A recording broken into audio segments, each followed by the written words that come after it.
City volunteers donate facials to Taiwan Railways workers.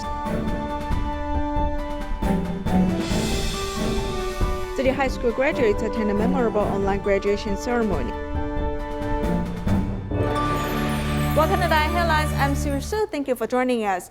As the pandemic continues to spread, the love from people in the society never stops. In Ilan, a group of people on the internet donated money and effort, buying vests and protective clothing for firefighters. In Taipei, city volunteers bought facials for workers of Taiwan Railways.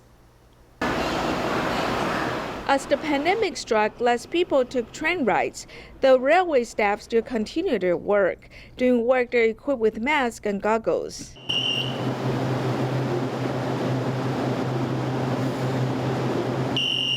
When we go out, there are risks. We can't say that there are no risks because no one's going out. The facials we had before weren't that good.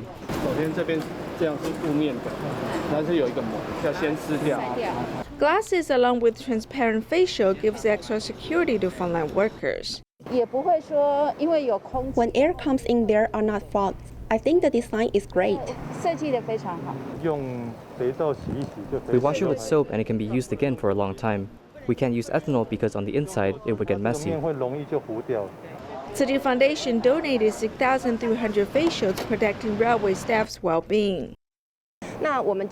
Before we send supplies to the Railway Police Bureau, on that day I thought of Taiwan Railways because they are also working on the front line. We have to distribute supplies to all our lines, including 241 stations, providing items to frontline service workers. I can feel the air moving, and it doesn't feel stuffy.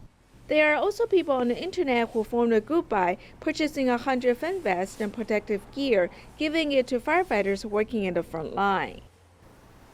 During the pandemic, many students must study at home, and computer equipment is a must. But children from disadvantaged families lack such access.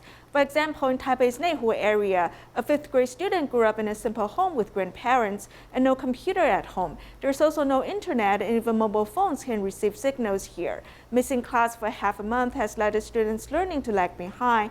City volunteers donated a second-hand laptop and installed wireless networks to help the student.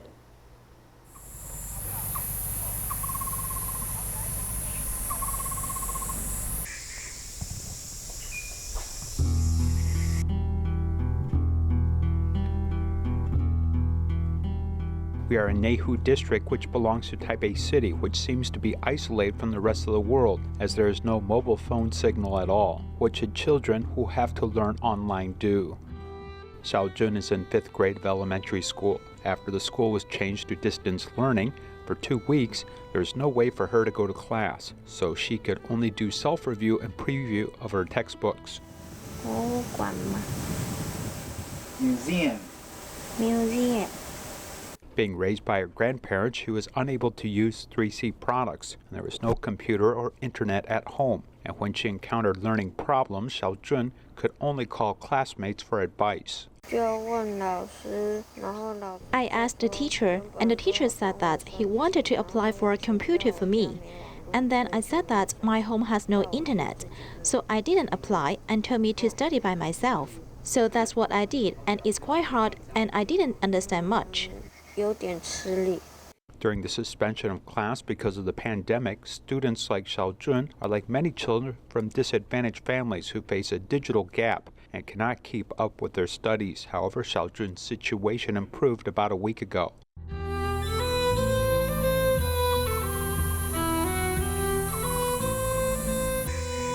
Tzu Chi volunteers Chen Bingfu and Wu Biling gave Xiao Jun a second-hand laptop and tried to solve her internet problem.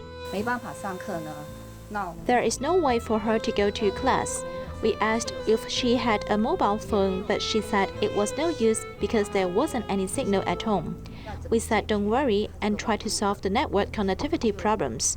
I asked if her family watched TV, and we found that they had cable TV, and we contacted them as soon as possible. And after 4 to 5 days, they installed internet service, and then we are installing her computer right now.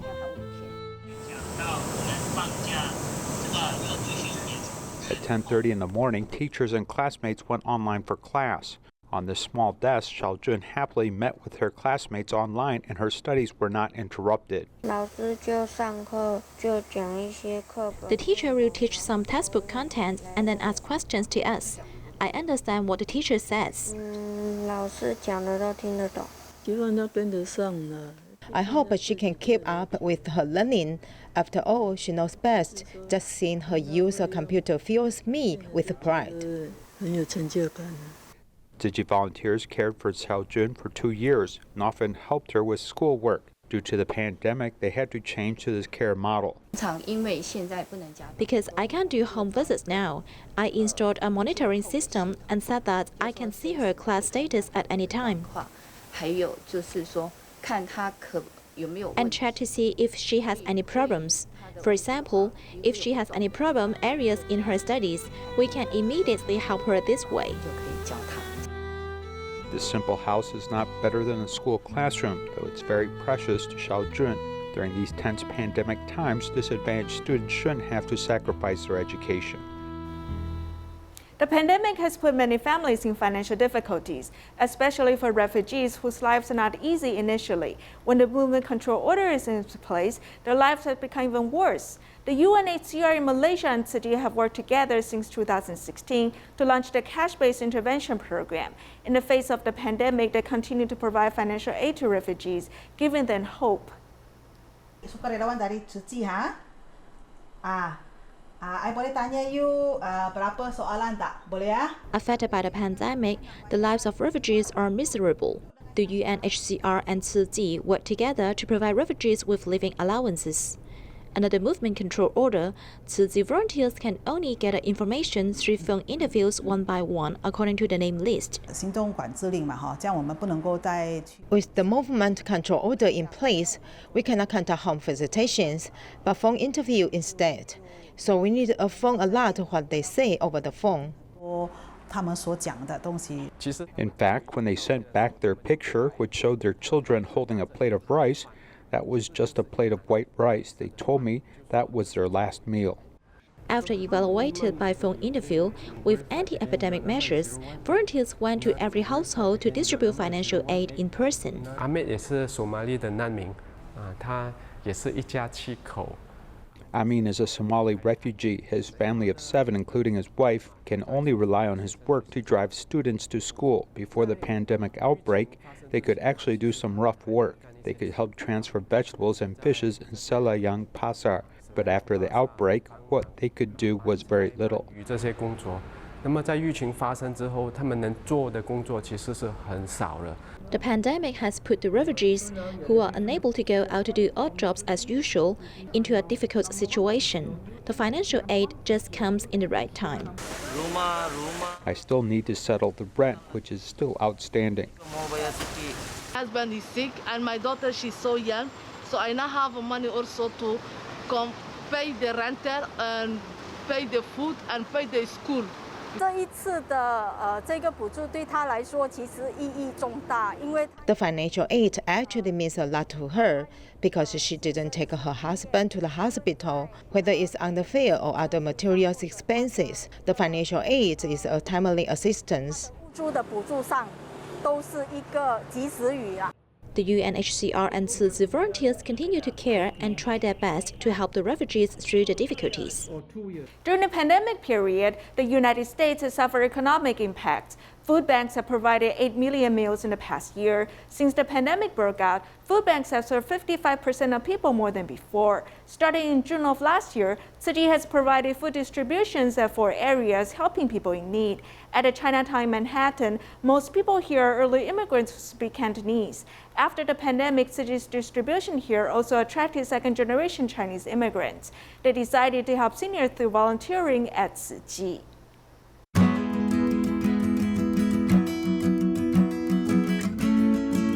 I grew up here in New York City. You know, this community in Chinatown has given a lot for me. Truly find this to be an incredible opportunity for me to give back.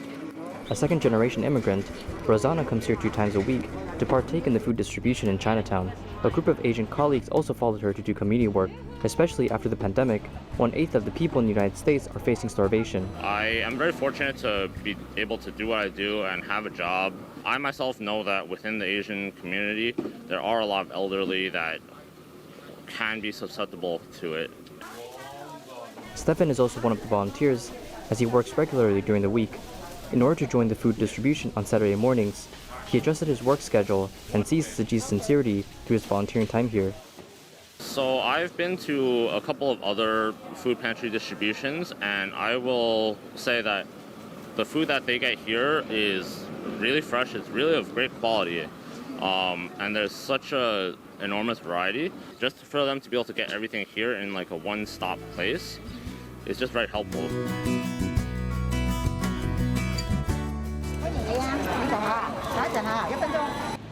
Tzu Chi has been providing 300 packages of vegetables to the local community 2 times per week. This started last year in June, and it has attracted many second-generation Chinese people to volunteer.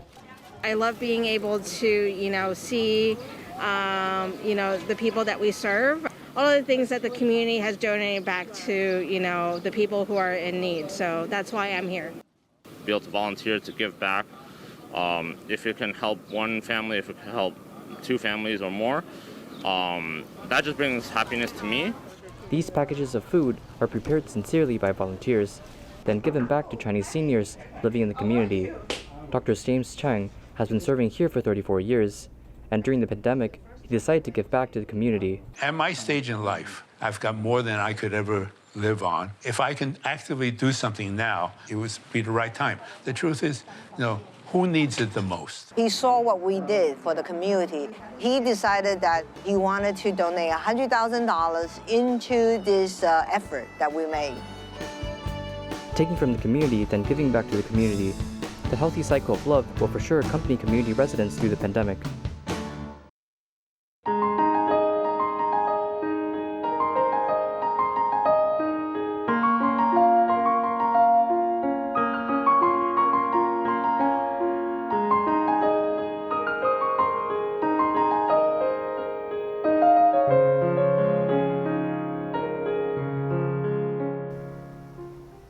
The graduates of Tzu Chi High School affiliated with Tzu Chi University have attended their online graduation ceremony. In the ceremony, they watched video clips of their student life.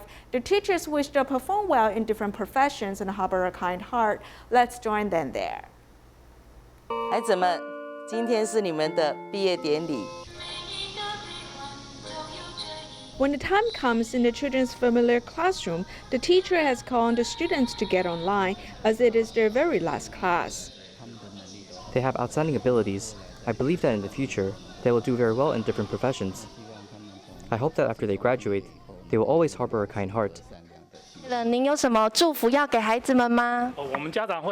a pre-recorded graduation ceremony, the teacher has become the live broadcaster. He led everyone to watch how their parents have been supporting them. In addition, there are video clips of student life. Originally, I thought we would not have a graduation ceremony. I did not expect our teachers to have mindfully captured our student life when we were not paying attention. That is right. I thought we have such cute moments. In fact, we have never encountered such a situation since we were little.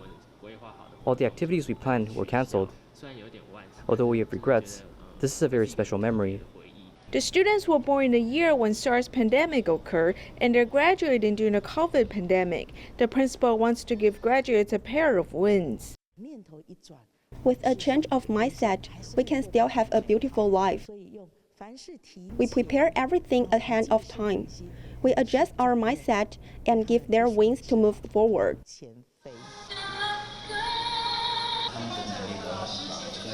In the online graduation ceremony, students have felt the love and care of the teachers and parents. As people go through their adolescence, they tend to become rebellious as they seek independence. During such period, parents must guide their children with wisdom so their children won't go astray. In our next report, we'll look at how a mother has guided her rebellious daughter in Malaysia.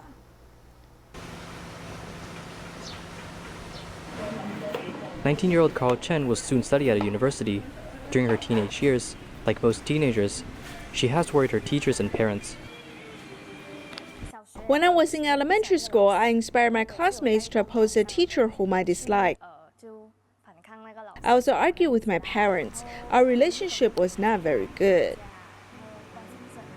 Being stubborn and unwilling to accept criticism, Carl's relationship with her mother was very poor. When my parents talk, I would talk back. As a result, my mother could not accept my hot temper. We argued even more. The more I hit her, the more she resisted. In the past, I thought that since I'm the mother, you must listen to me. As Carl's mother had no solution to her parenting problem, she hopes that her daughter will change by attending Tzu Chi class. Every time she went to class, I had to lie to her. She said that she was not learning anything. However, after a while, I found that she was changing. She has a loving heart. When she went to nursing home, the other Tzu Shao fed the seniors food and accompanied them. She was the only one crying there. Then she told me, "Mom, I cried there." I asked her why. She said that those seniors are pitiful. We have both changed. We have both backed off. It made me feel that this change is invisible. You cannot say what kind of change it is, but slowly you will discover that every member of the family was getting along well.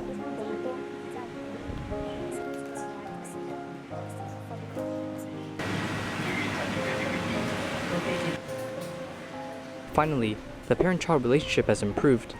But then Carl has fallen in love early. Her mother has found a solution through a seminar and wrote a letter to Carl expressing her love. I simply wrote down what I wanted to say to her. I wrote it down. Dear, I hope you won't feel that I'm nagging you. Your dad and mom simply do not want to see you get hurt. We simply want to protect you and love you. Of course, we'll also respect your choice. They accompanied their daughter with love and encouraged her to move forward. Although I'm not a perfect daughter, you're always my perfect parents. In 2014, Ice Bucket Challenge became world famous, and therefore many people learned about ALS or motor neuron disease. According to World Health Organization statistics, there's an ALS patient among every 100,000 people. Although there's no cure for ALS, in Malaysia there's an ALS association that provides physical and mental support to ALS patients. Let's learn more.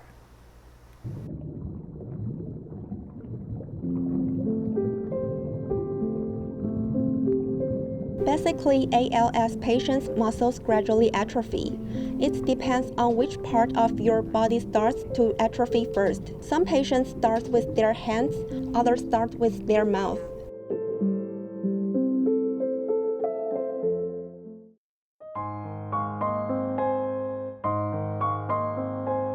Currently, my feet cannot move, which means I cannot walk.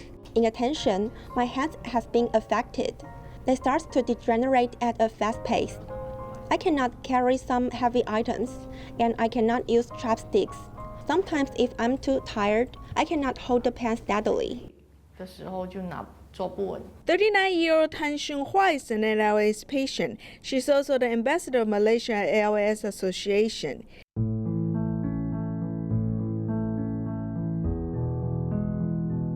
ALS patients' muscles will gradually degenerate, affecting their abilities to speak, swallow, move their limbs, and breathe. Finally, it leads to death. Under the pandemic, ALS patients who face high risk have faced much pressure. There is pressure. If people's needs are close behind you, you'd become very nervous. I feel very tense. Under such circumstances, our conditions degenerate very fast. It is because we do not exercise much at home. In addition, we are afraid of going outside to undergo rehabilitation.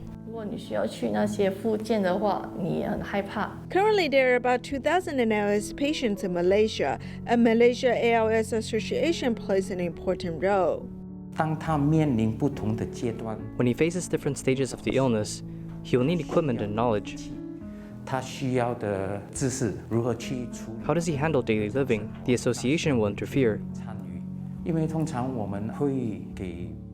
Usually, we offer a platform to the ALS patients so they will know how to manage things and the changes in their bodies. Then they'll look for the association.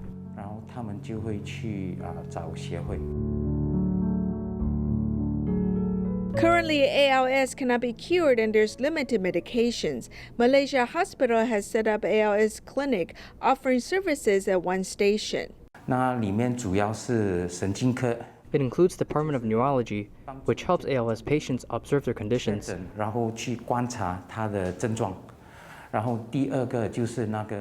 Secondly, there's palliative care, which helps patients manage their daily living. There are different stages. There are 3 stages of ALS, the first, middle, and later stages.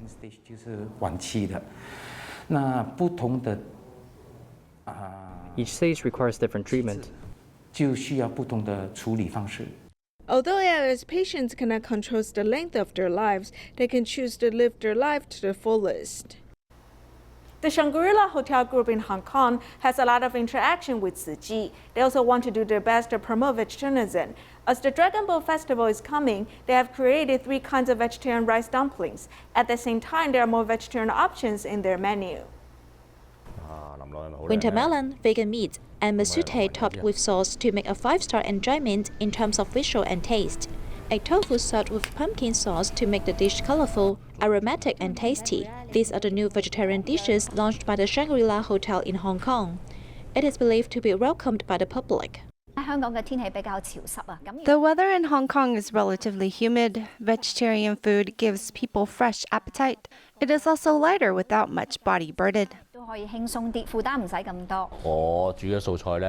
The vegetarian dishes I cook mainly focus on food ingredients. Of course, I won't use vegan shrimp or vegan meat. Instead, I'll try to enhance the flavors of the ingredients. Especially with Dragon Boat Festival is coming, this year there will be 3 more kinds of veggie rice dumplings for the public to buy.